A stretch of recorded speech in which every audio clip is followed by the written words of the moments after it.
नमस्कार,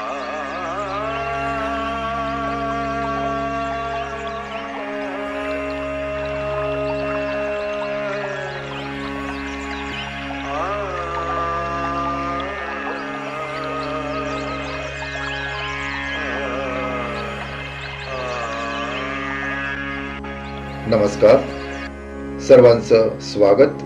संगीत समाधी भाग 18.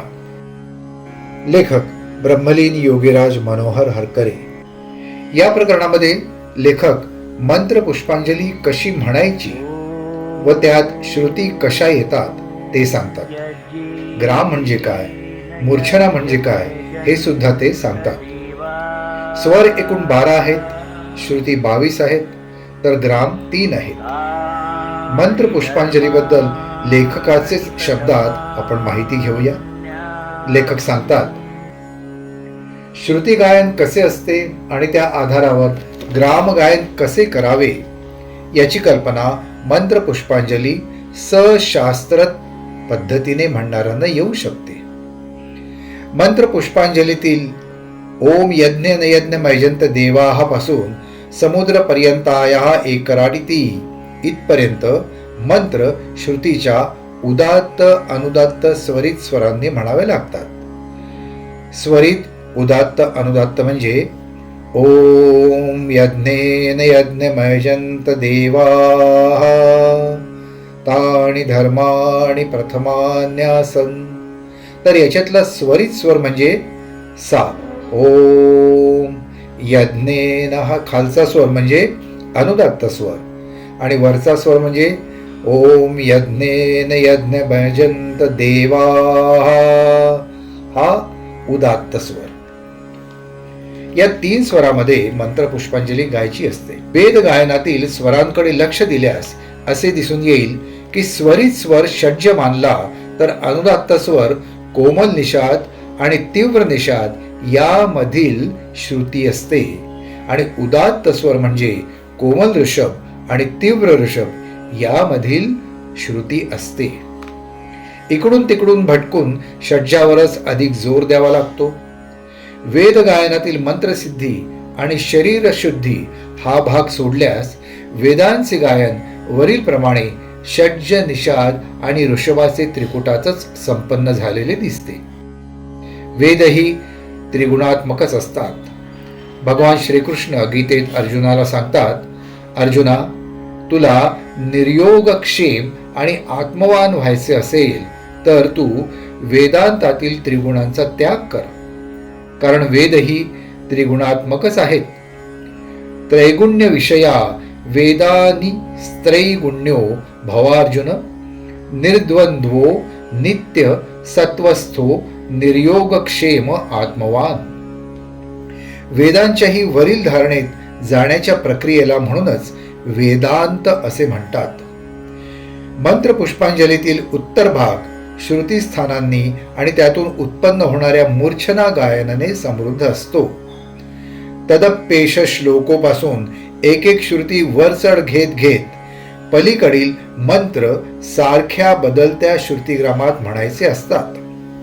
अशा तऱ्हेने सर्वच 22 श्रुतीतून स्वर षड्ज जाऊन अतितार स्वरावर आरूढ होतो आणि मग मंत्र पुष्पांजली एकदम खालच्या श्रुतीस्थानावर आणून गायन बंद करतात. ही मंत्र पुष्पांजली गाण्याची पद्धत आहे. भारतीय संगीतशास्त्राची पूर्ण रचनाच जणू काही या मंत्र पुष्पांजलीत सामावली आहे असे वाटते. मंत्र पुष्पांजली ही योग्य तऱ्हेने गाणारे आज राहिले नाहीत असे म्हणावेसे वाटते. आमच्या षड्जग्रामाची सुरुवात षड्जाच्या प्रथम श्रुतीवर आमचा सा आधारून करीत आहोत, तर षड्जाच्या 4 श्रुतीत आम्हाला माहिती असणे आवश्यक आहे.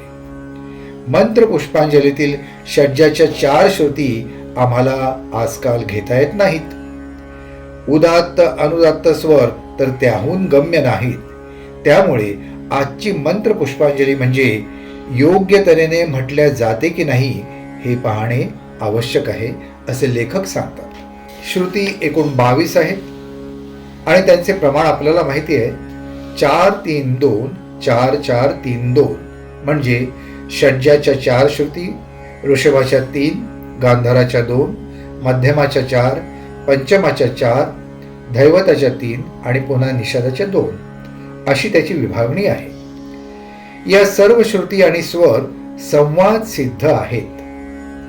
यानंतर 3 ग्रामांबद्दल लेखक पूर्ण माहिती देताना तिन्ही ग्राम कुठल्या श्रुतीवरून सुरू होतात हे एका चार्ट मधून लिहून ते समजवून देतात. हा भाग जरा कठीण असल्याने प्रत्यक्ष पुस्तकात तो वाचणेच योग्य राहील. हा भाग समजायला सर्वसामान्यांना जरी कठीण वाटला तरी संगीत जाणकारांना तो सहज समजेल. आज आपण षड्जग्राम सा पासून, गंधारग्राम क पासून आणि मध्यमग्राम म पासून असे ढोबळमानाने मानतो. असे जरी असले तरी या तिन्ही ग्रामांच्या श्रुती आणि स्वर वेगळे वेगळे आहेत.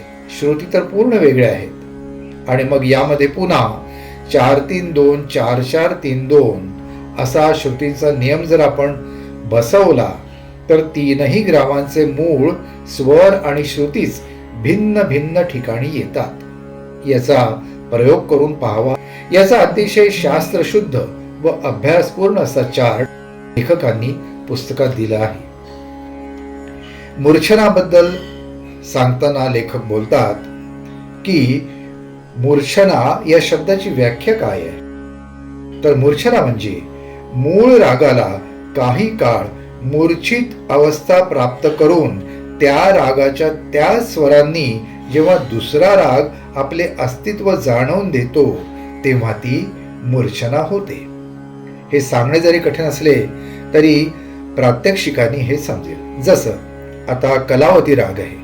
सा सा ग प ध नि सा नि ध प ग प ग सा हा कलावती राग आहे. आता याच्यामध्ये एक अभोगी रागाची मूर्छना येते. ती कशी बघा.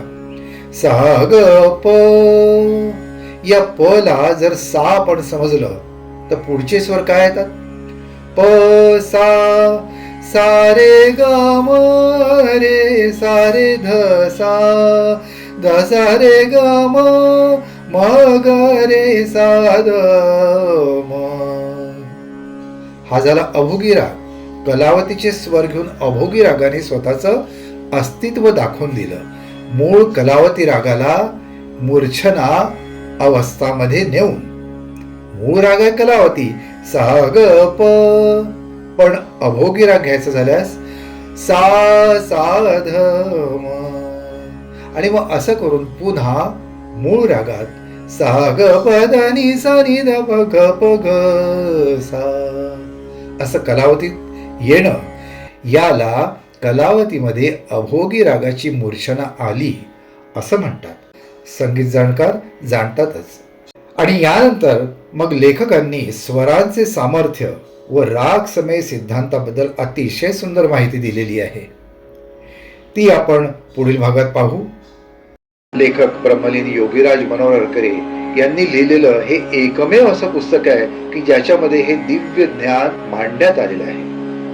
हे पुस्तक आपण सर्वांनी, अर्थात सर्व गायक क्षेत्रातील सर्व गायकांनी, वादकांनी, सगळ्यांनी हे अवश्य वाचावं. आणि वाचायचं असेल तर या एपिसोडच्या खाली स्क्रीनवर जो नंबर दिलाय त्याच्यावर संपर्क साधल्यास आपल्याला ते पुस्तक निश्चितपणे मिळू शकेल. सगळ्यांनी अवश्य वाचावं असं हे पुस्तक आहे. धन्यवाद. आजच्या भागात एवढंच. पुन्हा भेटूया पुढच्या भागात. हरि को सदा, जो भजे हरि को सदा.